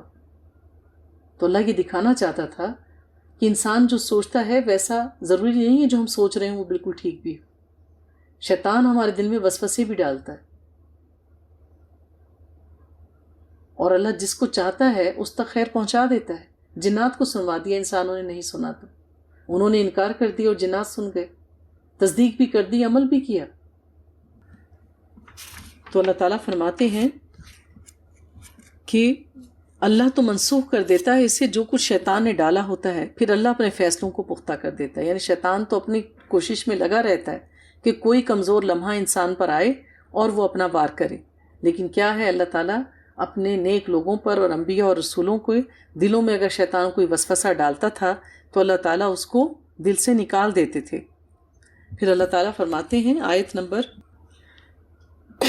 73 میں، اللہ تعالیٰ نے فرمایا یا ایھا الناس ضرب مثل فاستمعوا لہ، اے لوگوں ایک مثال بیان کی جاتی ہے بس اسے توجہ سے سنو۔ ان الذین تدعون من دون اللہ لن یخلقوا ذبابا ولو اجتمعوا لہ، یقیناً تمہارے وہ معبود جنہیں تم اللہ کو چھوڑ کر پکارتے ہو ایک مکھی بھی تخلیق نہیں کر سکتے اگرچہ وہ سب کے سب اکٹھے ہو جائیں۔ تو یہ ان کو چیلنج کیا جا رہا ہے کہ تم اللہ کو چھوڑ کر خواہ وہ بتوں کو مانتے ہوں یا کسی انسان کو اپنا الہہ مانتے ہوں، چاہے وہ سورج کی پوجا کرنے والے ہوں یا کسی ہنومان کی، تو اللہ تعالیٰ کیا کہہ رہے ہیں کہ ذرا ان کو بلاؤ، ان سے کہو کہ سارے کے سارے اپنے الہوں کو اکٹھا کر لو، صرف اللہ کو چھوڑ دو۔ تو یہ تو ایک مکھی بھی نہیں بنا سکتے، اور حال تو ان کا یہ ہے کہ اگر مکھی ان سے کوئی چیز چھین کر لے جائے تو یہ اس سے وہ چیز چھڑا نہیں سکتے۔ آپ دیکھیے نا کہ دنیا میں اگر کوئی طاقتور ہوتا ہے اور اس کا کوئی مال کھینچنے کی کوشش کرے تو کیا حال کرتا ہے وہ اس کا، کہ آج میں اس کو ایسا سبق سکھاتا ہوں، اس نے میرے گھر پہ نظر ڈالی، میری اولاد پہ نظر ڈالی، یا میرے مال کو ہتھیانے کی کوشش کی اپنی طاقت کے زوم میں، کیونکہ وہ کچھ بڑا ہوتا ہے۔ آپ دیکھیے کہ بڑی بڑی شخصیات کے ہاں اگر چوریاں ہوتی ہیں، کوئی مسئلہ ہوتا ہے تو کیا ہوتا ہے، سارے مشینری حرکت میں آ جاتی ہے اور اس کو بازیاب کروا لیا جاتا ہے۔ ایسے ہی ہوتا ہے نا کہ یہ اگر اتنے ہی با اختیار ہیں تو ایک مکھی اگر ان کے سامنے پڑے ہوئے جو نذرانے تم رکھتے ہو، اب ظاہر مکھی کسی چیز پہ بیٹھتی ہے تو کچھ نہ کچھ مقدار ذرہ برابر اس کے پاؤں کو، پروں کو تو لگتی ہے نا، کہ اگر یہ اتنے ہی زور آور ہیں تو ان سے کہو جو مکھی ان کے پاس سے چیز لے کے اڑ جاتی ہے اس چیز کو ہی واپس لے آؤ اگر تم اتنے زور آور ہو۔ پھر لعنت دی جا رہی ہے، ان پہ تف کی جا رہی ہے، ضعف الطالب والمطلوب، کس قدر کمزور ہے طالب بھی اور مطلوب بھی، مانگنے والا اور جس سے مانگا جا رہا ہے، دونوں ہی کمزور ہیں۔ کیا ہو گیا ہے ان کی عقل؟ تو پھر جبکہ ہماری توحید ہمیں اس بات کا سبق دیتی ہے، ہماری توحید ہمیں کیا کہتی ہے؟ لا محبوب الا اللہ، لا مقصود الا اللہ، لا مطلوب الا اللہ، یعنی انسان کا محبوب صرف اللہ ہے، اس کا مقصود صرف اللہ ہے، اس کا مطلوب صرف اللہ ہے، اسے اور کچھ نہیں چاہیے۔ اللہ تعالیٰ آیت نمبر 74 میں کہتے ہیں مقدر اللہ حق قدرہ، انہوں نے تو اللہ کی قدر ہی نہیں کی جیسے کہ اللہ کی قدر کرنے کا حق تھا۔ اگر وہ اللہ پر ایمان لاتے، اللہ کی کتاب پر ایمان لاتے تو اللہ تعالیٰ ان پر آسمان سے میਂہ برساتا اور ان کی زمینیں سونا اگلتی۔ اللہ تعالیٰ فرماتے ہیں اللہ یصطفی من الملائکۃ رسولا من الناس، اللہ چن لیتا ہے اپنے پیغام رسان فرشتوں میں سے بھی اور انسانوں میں سے بھی۔ اللہ تعالیٰ نے فرشتوں میں پیغام رسانی کے لیے، وحی بھیجنے کے لیے سارے فرشتوں میں سے کس کو چنا؟ حضرت جبریل علیہ السلام کو، جبریل الامین کہا گیا ان کو، روح القدس کہا گیا ان کو فضیلت دی، انہیں چن لیا۔ حضرت اسرافیل کو چنا سور پھونکنے کے لیے، حضرت اسرائیل کو چنا موت لانے کے لیے، تو اللہ تعالیٰ نے حضرت میکائیل علیہ السلام کو چنا بارش برسانے کے لیے۔ تو اللہ چنتا ہے اپنے کاموں کے لیے۔ اسی طرح اللہ تعالیٰ نے انبیاء علیہ السلام کو چنا ان کی قوم کے لوگوں میں سے، اور آج بھی اللہ اس دور میں لوگوں کو چنتا ہے اپنے دین کو پھیلانے کے لیے۔ اللہ تعالیٰ فرماتے ہیں ان اللہ سمیع بصیر، یقیناً اللہ سب کچھ سننے والا اور دیکھنے والا ہے، اللہ سب جانتا ہے۔ آیت نمبر 78 وجاہدوا فی اللہ حق جہادہ، اور جہاد کرو اللہ کے لیے جیسا کے لیے جہاد کرنے کا حق ہے۔ هو اجتباکم، اس نے تمہیں چن لیا ہے۔ تو اے امت محمدی، اللہ نے تمہیں چنا ہے، امت مسلم اللہ نے تمہیں چنا ہے، تم لوگوں کی پیروی کرنے کے لیے نہیں بنائے گئے، تم دوسروں کو فالو نہ کرو، تم تو ایک ایسی امت ہو جو لوگوں کی رہنمائی کے لیے چنی گئی ہے. اللہ نے تمہیں امام بنایا ہے. آپ لوگوں کو دیکھ کے فالو نہ کرو. آپ ایسا عمل کرو کہ لوگ آپ کو دیکھ کے فالو کریں. آپ ان کے رہنما بنو، پیروکار نہ بنو. ملت ابیکم ابراہیم، تمہارے جد امجد ابراہیم کی ملت. ہوا سماکم المسلمین، اسی نے تمہارا نام مسلم رکھا تھا. تو یہ کس نے دیا ہمیں یہ نام؟ ہمارے آبا حضرت ابراہیم علیہ السلام نے. من قبل وفی ھذا، اور اس سے پہلے بھی تمہارا نام کتاب میں یہی تھا. تو پھر کیا کہا گیا؟ بس نماز قائم کرو، زکوٰۃ ادا کرو، اور اللہ کے ساتھ چپک جاؤ، چمٹ جاؤ، اللہ کو تھام لو. ہوا مولاکم فنعم المولا ونعم النصیر، تو وہ تمہارا مولا ہے تو کیا ہی اچھا وہ مولا ہے اور کیا ہی اچھا مددگار ہے. تو اگر تم مومن ہو، مسلمان ہو، تو اللہ کی رسی کو مضبوطی سے تھام لو. اللہ کی رسی کیا ہے؟ وہ رسی جس کا ایک سرا اوپر ہے اللہ کے پاس لوح قلم میں، اور دوسرا سرا زمین پر یعنی قرآن جو ہمارے ہاتھوں میں ہے. تو اس سے چپک جاؤ، چمٹ جاؤ، اس کو نہ چھوڑو کسی بھی حال میں. جو قرآن کہتا ہے اس پر عمل کرو. جہاں قرآن کہتا ہے رک جاؤ، وہاں رک جاؤ. جو بات سمجھ نہیں آتی حدیث کی طرف جاؤ. عمل کرنا ہے تو سنت کا اتباع کرو. اللہ کو اپنا کارساز مانو. ہر حال میں صرف اللہ کو پکارو. پھر دنیاوی اسباب اختیار کرو. ہمارا دین دنیاوی اسباب اختیار کرنے سے منع نہیں کرتا. آخر تو انسان ہی انسان کے کام آتا ہے، لیکن پہلے اللہ سے مانگنا ہے. اللہ تعالی ہم سب کو شریعت محمدی پر عمل کرنے، نبی پاک صلی اللہ علیہ وآلہ وسلم کی سنت کا اتباع کرنے، قرآن کو تھامے رکھنے، اس کو اپنا ساتھی بنانے کی توفیق عطا فرمائے، تاکہ ہماری وہ عبادت جو ہم اخلاص کے ساتھ کرتے ہیں تیرے لیے، گو کہ ہم سے کوتاہی ہوتی ہے.